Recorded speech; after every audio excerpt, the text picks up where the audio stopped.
terminar esse exercício aqui. Agora voltou. Voltou a travar ou voltou a funcionar bem?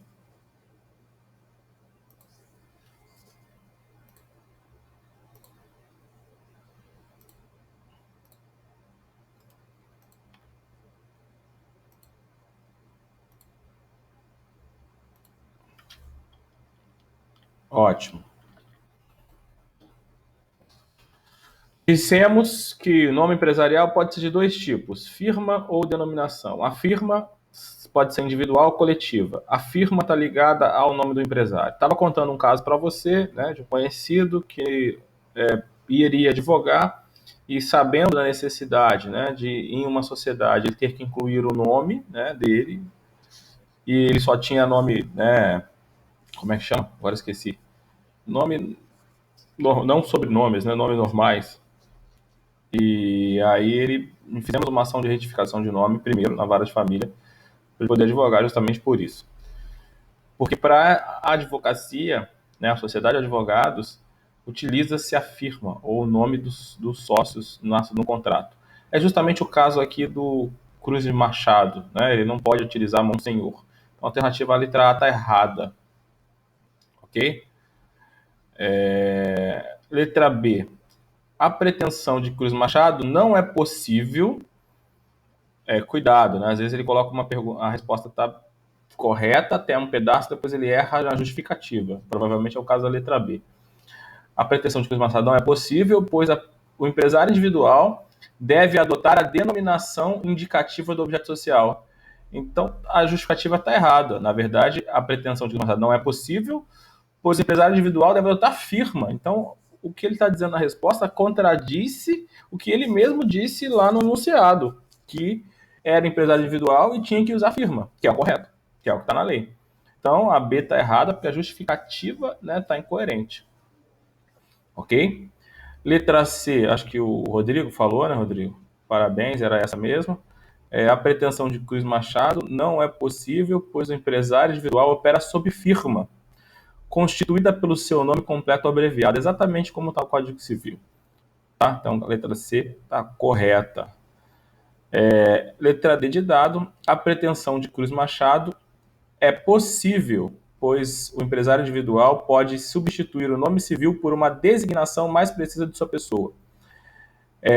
A pretensão de Cruz Machado, ela não é possível, né?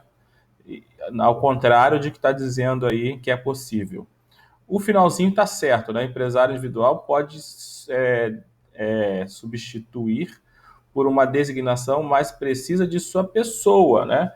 Mas assim, isso não significa dizer que tire o nome. Então ele vai colocar uma parte do nome, ele vai colocar o nome abreviado, ele vai colocar o objeto, né? O fundamento dessa resposta está no 1156 do Código Civil, que assim estabelece.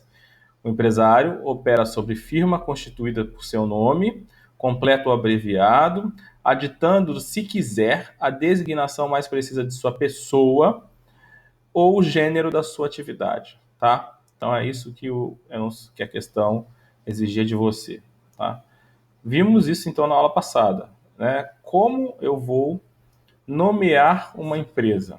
Quando você realizou, né, os contratos sociais, você escolheu, né, ou preencheu lá, dependendo se você pegou um formulário,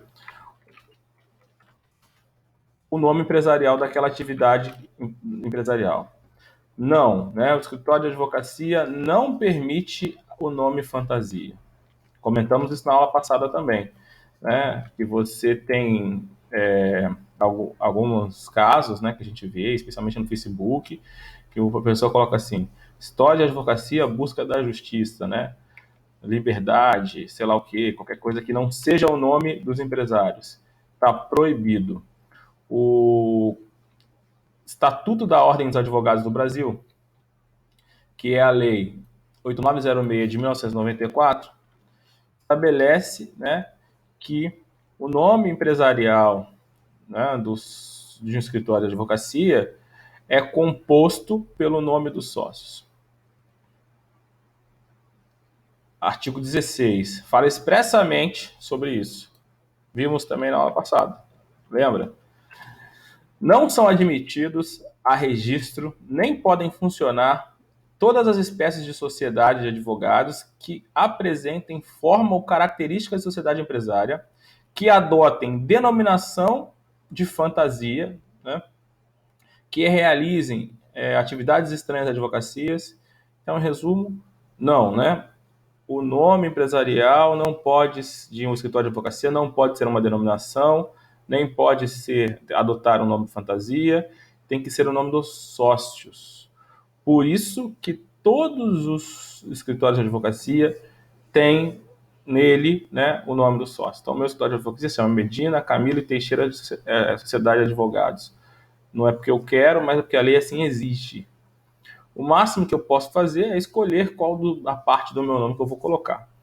O máximo que eu posso fazer, né, é manter como razão social o nome de um sócio que eventualmente venha a falecer, se é possível, né? Artigo 17. Okay? É o máximo que eu posso fazer. Regra geral, né? Não, 17 não, é outro. Deixa eu achar aqui. Fala sobre o sócio falecido. É o parágrafo 1º, perdão, do 16.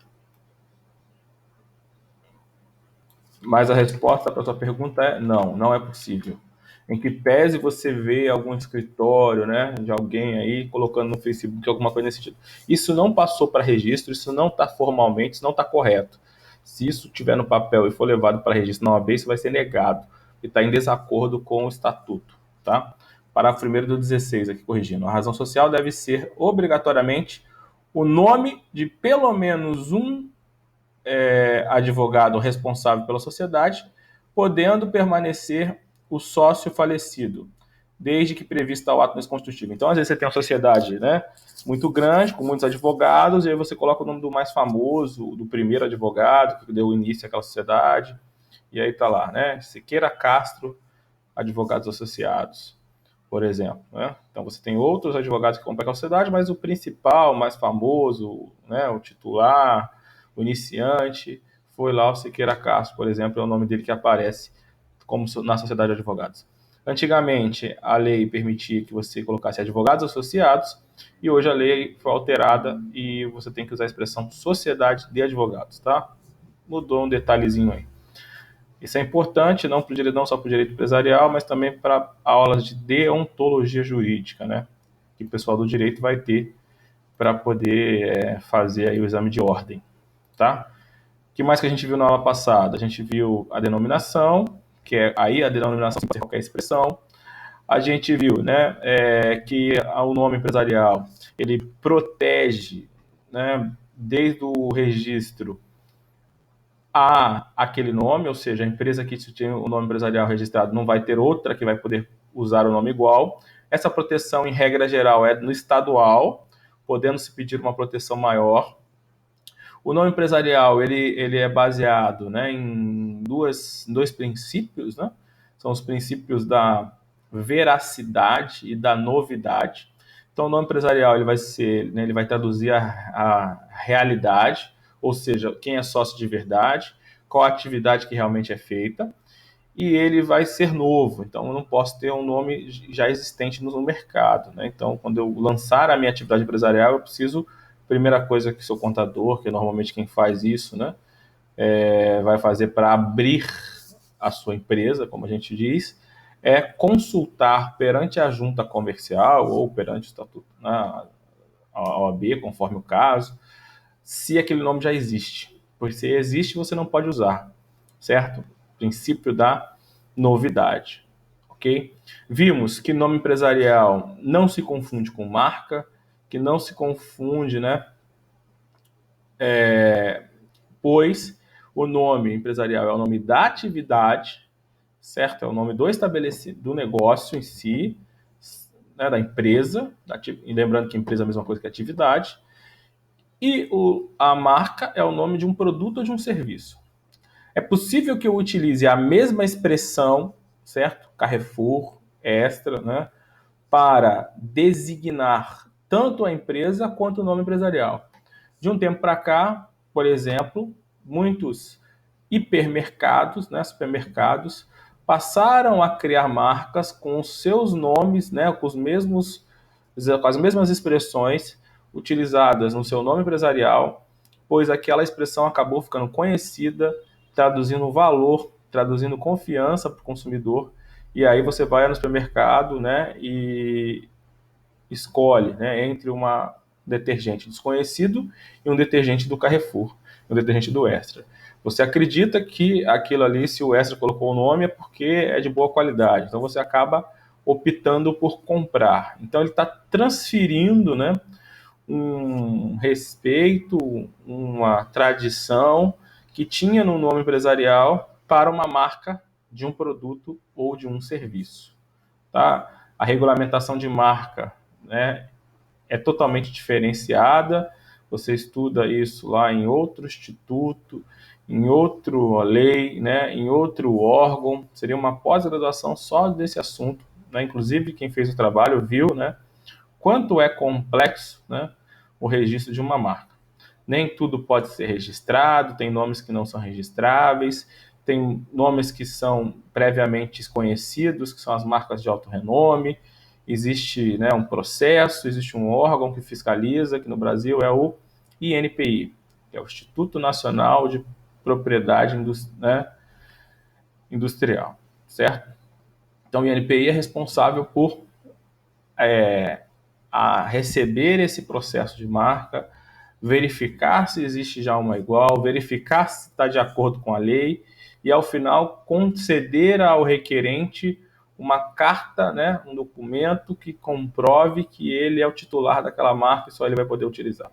O titular da marca ganha o direito de uso exclusivo, né? Só ele vai usar aquela marca. Ele pode licenciar eventualmente, né, como acontece quando você faz uma franquia. Quando você contrata uma franquia de uma grande marca, de um restaurante, por exemplo, você com franquia, perdão, é um contrato misto, né? Contrato complexo em que ele contrata, a empresa A contrata com a empresa B, então você vai abrir uma empresa, né? Medina Comércio de Gêneros Alimentícios, e vai fazer um contrato com a empresa que se chama Arcos Dourados, que é titular da marca McDonald's, e essa empresa, na Arcos Dourados, vai fornecer para mim, né, não só o uso daquela marca, McDonald's, mas também vai fornecer, né, toda a tecnologia ali desenvolvida, processo produtivo, né, treinamento, vai fornecer bens, então é um processo complexo em que fornece, além do uso da marca, né, outros deveres e direitos que são realizados por essas empresas. Então, quando você pega, né, lá um cupom fiscal de um McDonald's, por exemplo, a maioria das empresas são franquias. Então, a empresa ou o nome empresarial não é McDonald's, é, sei lá o que, comércio de alimentos, certo? Tem vários. Se você for comprar da empresa McDonald's no Brasil, se chama Arcos Dourados. Então, se você for numa loja própria, né, uma loja do McDonald's do Brasil, não se chama McDonald's, se chama Arcos Dourados. Não sei se você já viu isso, ok? Então, nesse caso, né, o nome empresarial utilizado é uma expressão diferente da marca McDonald's, ok? Então, são coisas distintas. Também tudo isso a gente já viu, né? Foi só uma rápida revisão aí para você poder, né, ir aí pegando aí. Vamos hoje entrar em outro assunto. O assunto que a gente vai ver hoje são os prepostos. Já deve ter ouvido falar, né? Ah, fulano é preposto da empresa. Beltrano foi fazer uma audiência como preposto. Quem atua em juizado já foi para o juizado, né? Trabalha no fórum, ouve muito falar sobre isso. Por quê? Porque a empresa, ao ser demandada em juízo, então quando você entra com uma ação contra a TIM, quando você entra com uma ação contra a Vivo, Casa Bahia, qualquer outra empresa, não importa, essa empresa tem que comparecer em juízo. A empresa, normalmente, é a pessoa jurídica. Existe a pessoa física, empresário individual, que exerce a atividade empresarial, existe. Mas essas grandes empresas são pessoas jurídicas, né? Pessoa jurídica é uma ficção legal. certo? É uma criação do homem, uma criação do direito. E existe uma teoria, que é a teoria da apresentação. Então, uma empresa, para se fazer presente, para ter voz, para produzir atos, ela precisa que alguém o faça. Então, eu com você montou uma sociedade. A sociedade é uma pessoa jurídica, ou seja, é um sujeito de direitos e obrigações. Mas ela consegue exercer os seus direitos? Ela consegue, né, ter as suas obrigações cumpridas diretamente? Não, ela precisa que os sócios o façam. Né? Então, no contrato social da nossa sociedade, vai estabelecer quem são os sócios que representam a sociedade. Isso é a teoria da apresentação. Tá? Apresentação é diferente de representação. Apresentação é de dar presença. Então, o sócio de uma sociedade, né, dá presença à sociedade. Então, é ele que assina pela sociedade. É ele que nomeia pela sociedade. É ele que dá presença à sociedade. Muitas vezes o sócio, né, ou no caso da TIM, deve ser uma sociedade anônima, e eu tenho lá como sócio a figura do acionista. Né? E o acionista nomeou como gestor um presidente, né, um diretor-presidente. O diretor-presidente da TIM não vai comparecer na audiência, né, no juizado. Ele vai nomear um preposto. Né? Então, é o diretor jurídico que nomeia um preposto. Normalmente, eles celebram um contrato com o escritório de advocacia para representar a empresa e dá poderes ao escritório de advocacia nomear preposto em nome deles. Já viu isso, né? Então, quem que é o preposto, né? É aquele que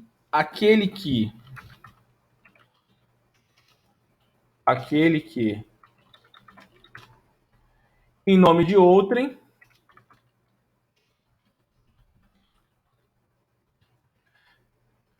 chamado de preponente. Se eu sou preposto da sua empresa, você é meu preponente. Dirige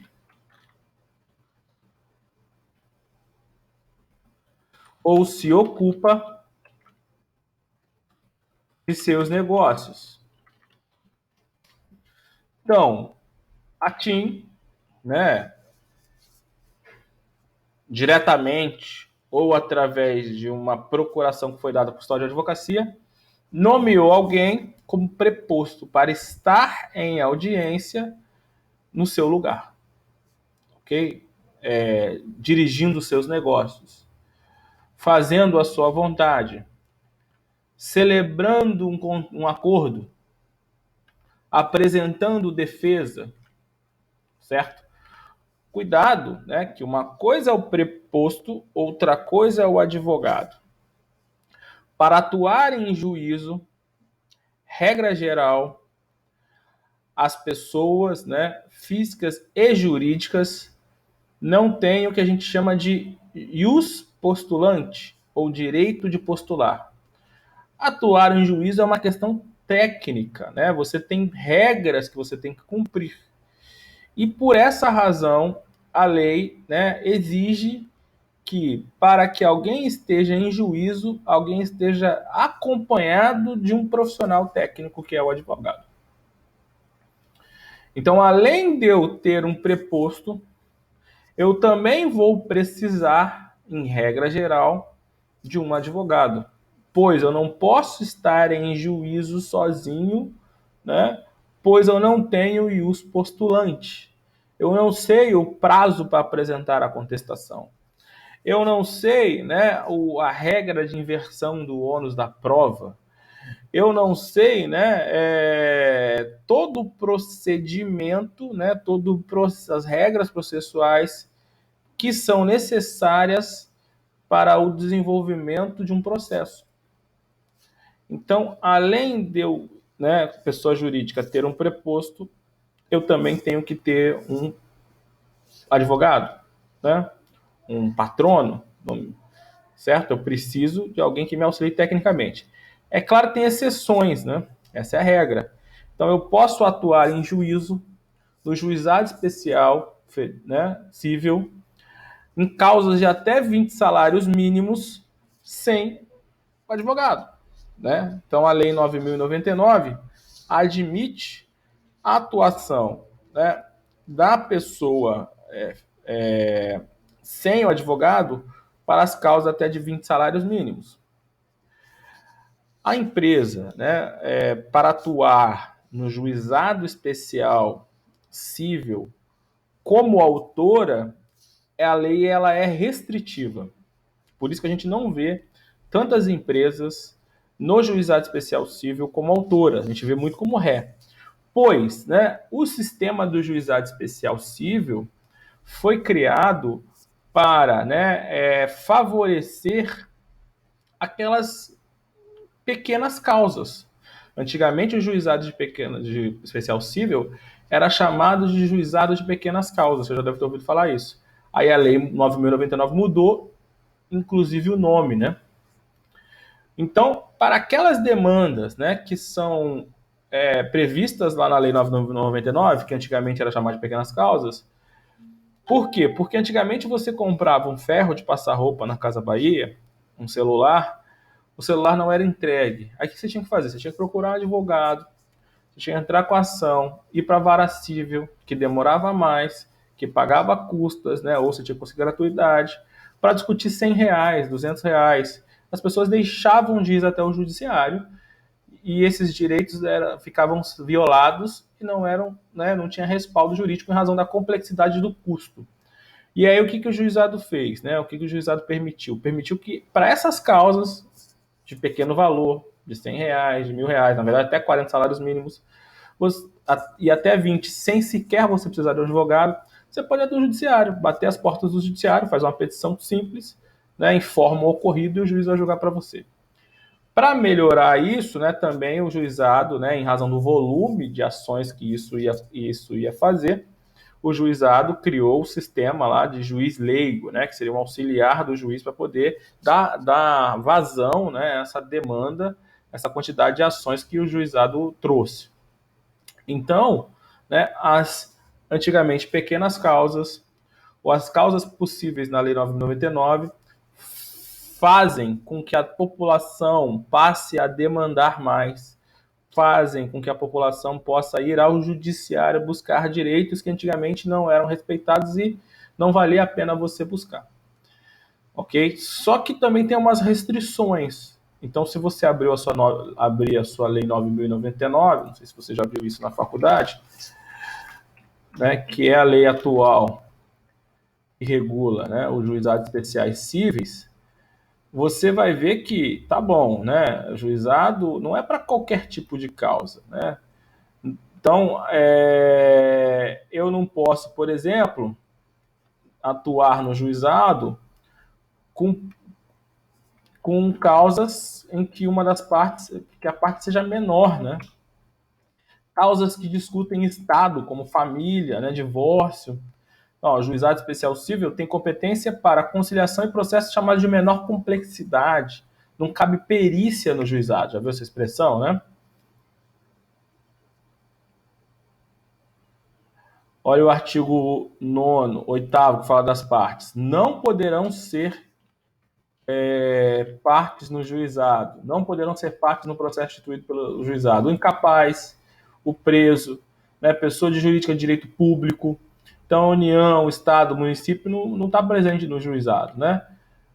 Empresas públicas, ok?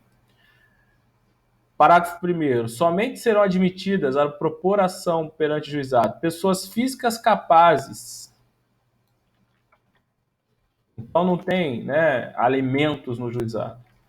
Pessoa física é incapaz, né, que normalmente pede alimentos. Pessoa jurídica, onde eu quero chegar, né? Ela pode se utilizar do sistema do juizado para poder ter os seus direitos resguardados? Sim, desde que a pessoa jurídica seja um microempreendedor, né? Na verdade, um microempreendedor é pessoa física. Desde que seja uma pessoa jurídica enquadrada como MEI, microempresário ou EPP, certo? Também já vimos, né? O sistema do Simples Nacional. Vimos, não vimos? né, a Lei Complementar 123 de 2006. O que a Lei Complementar 123 de 2006 fez? Pegou as pessoas, as empresas, né, físicas e jurídicas, e deu uma classificação para aquelas pequenas empresas. As pequenas empresas, né, vão ter benefícios, entre eles atuar, né, no sistema de juizado especial.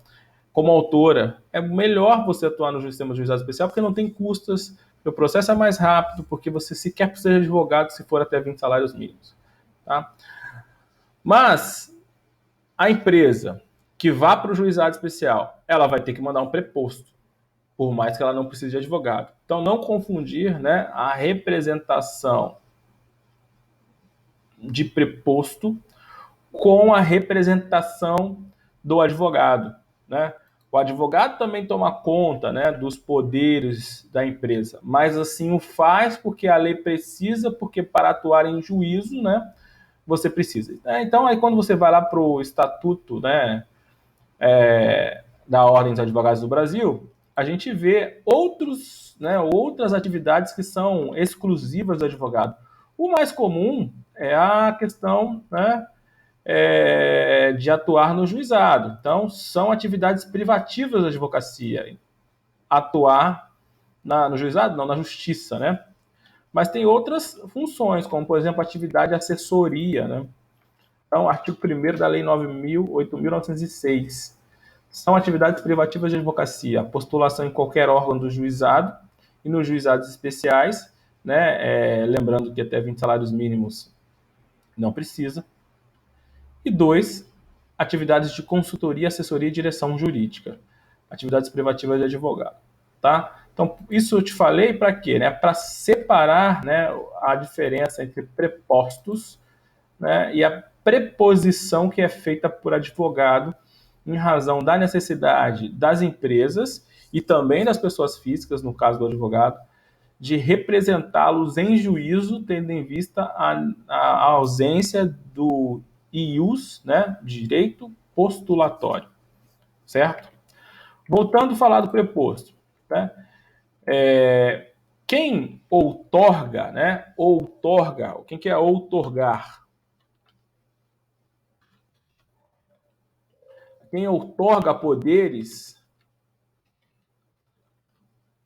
a um preposto é o preponente. Então, você, sócio de uma limitada,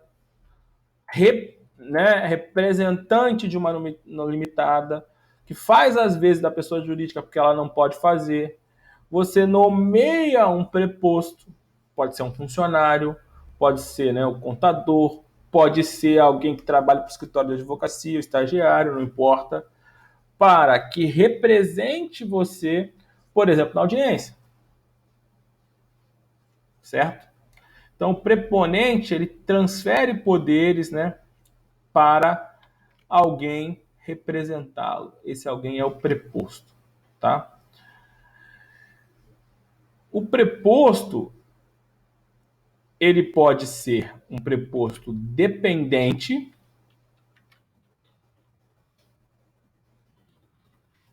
ou subordinado,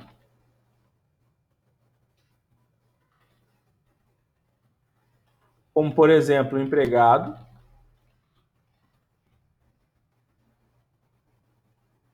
né, um gerente, um vendedor, ou ele pode ser um preposto independente,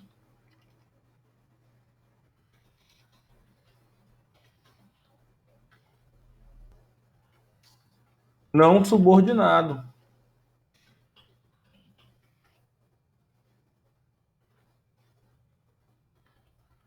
como são os profissionais liberais.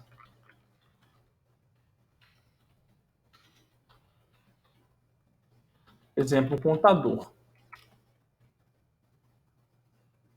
Você tem um vínculo, um vínculo contratual, por exemplo.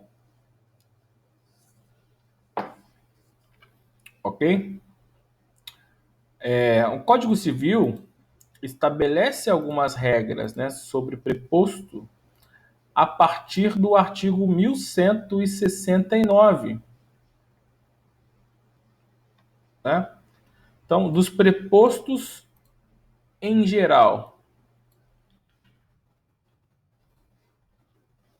1169. O preposto não pode, sem autorização escrita, fazer substituir-se no desempenho de sua preposição, sob pena de responder pelos atos pessoalmente do substituído e pelas obrigações por ele contraídas. Então vamos lá. Regra geral, o preposto pode, né, transferir a sua preposição? Não, né? 1169. O preposto não pode nomear substituto. Essa é a regra. Salvo se ele tiver autorização expressa para isso. Se ele o fizer, né, ele responde pessoalmente, né, pelas obrigações contraídas pelo preposto por ele nomeado. Então, você nomeia lá um contador para ir para audiência para você. Ele pode nomear outra pessoa, né? Regra geral, não. Código Civil. A não ser que quando você nomeou, você deu autorização prévia para ele por expresso. Ok? O preposto, ele não pode negociar por conta própria. Então ele vai lá, ó, tu faz um acordo até R$ 1.000. Ponto.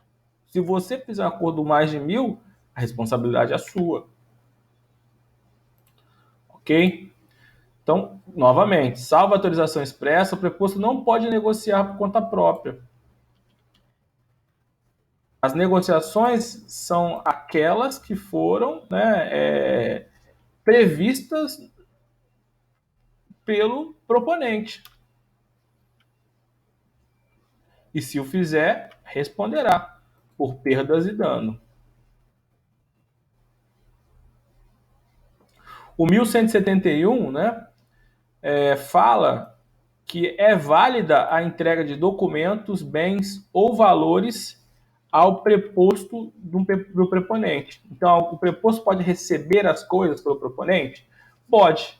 Um grande exemplo de preposto é uma recepcionista, né?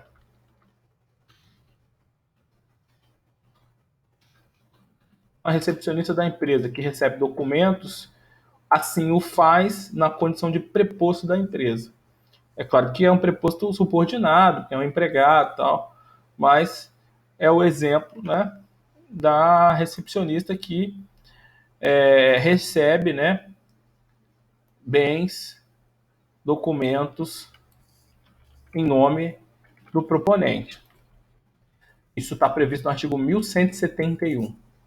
Considera-se perfeita a entrega de papéis, bens ou valores ao preposto encarregado pelo preponente se o recebeu sem protesto, salvo nos casos que haja prazo para reclamação. Então, você deixa alguém lá na sua empresa encarregado de receber documentos. Se não tiver hipótese de você poder reclamar depois, falar, vou receber, mas a pessoa vai conferir.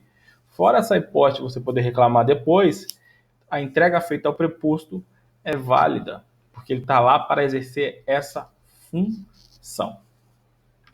Ok? Existe um preposto especial, né?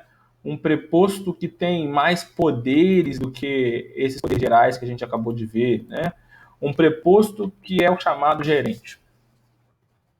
Então, o Código Civil fala assim, mas nem todo preposto é igual, né? Vamos pensar aí num preposto mais especial, um preposto que tem mais poderes, né? Um preposto que está ligado à empresa, que tem funções de chefia, é o chamado gerente. Gerente é o preposto que permanente no exercício da empresa,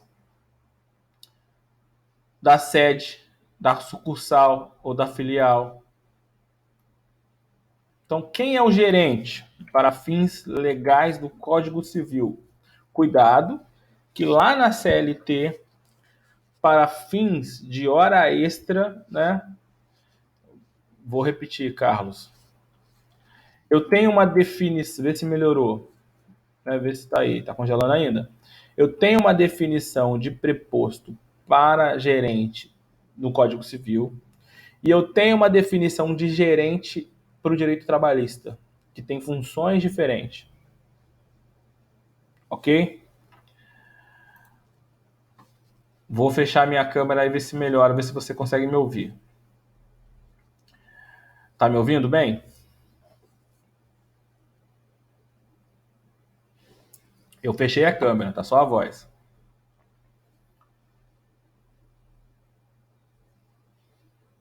Hoje a internet tá uma banho, né? Tá uma benção. Travou. Melhorou? Continua travando? Tá me ouvindo agora?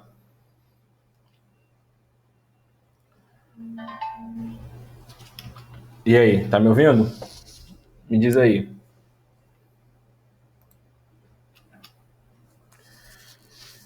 Tá me ouvindo? Eu tenho uma definição de preposto no Código Civil para gerente, preposto gerente, né? E eu tenho uma definição de gerente lá na CLT, que tem outra função. E aí, pessoal, me dá um feedback aí se vocês estão me ouvindo.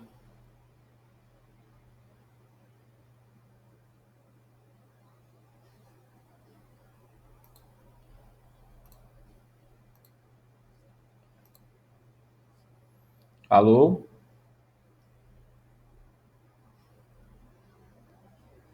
Nada? Não? Sim?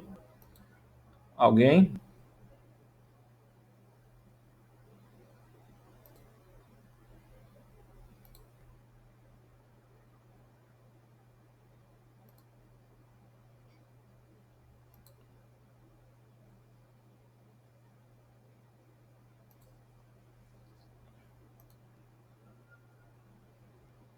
Oi?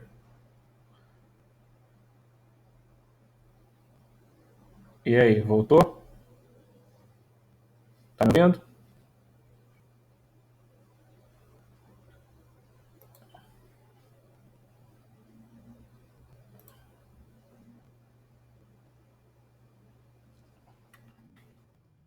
Gente, alguém responde aí, por favor. A não ser que ninguém esteja me ouvindo.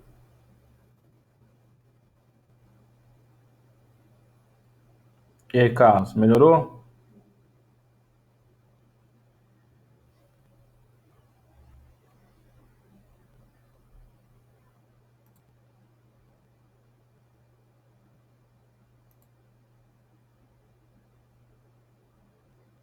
Alô?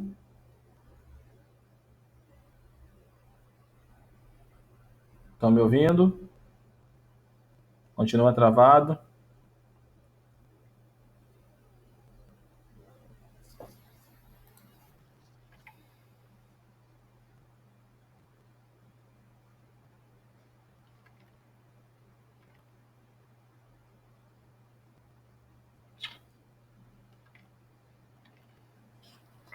Deixa eu ver se vocês estão respondendo no grupo.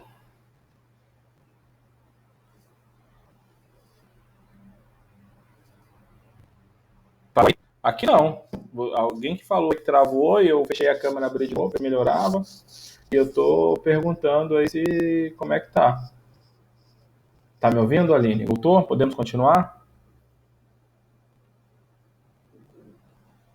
Que tinha parado, certo? Voltou? Tá me ouvindo bem? Pode continuar?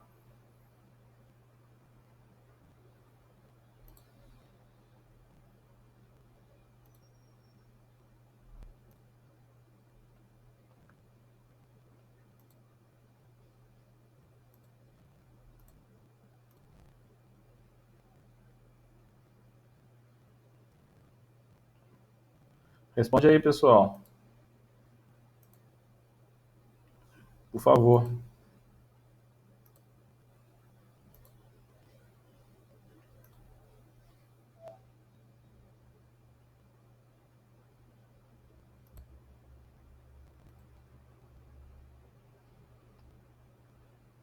Alô?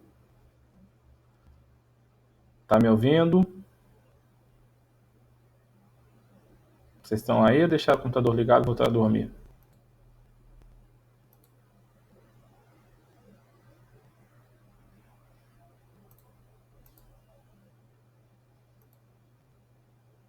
Tá travado você ainda, Ingrid?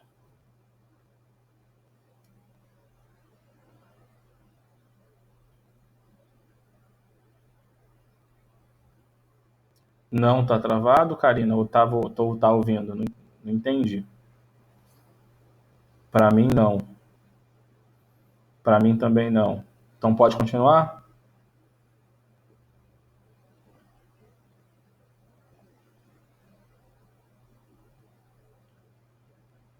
Não voltou?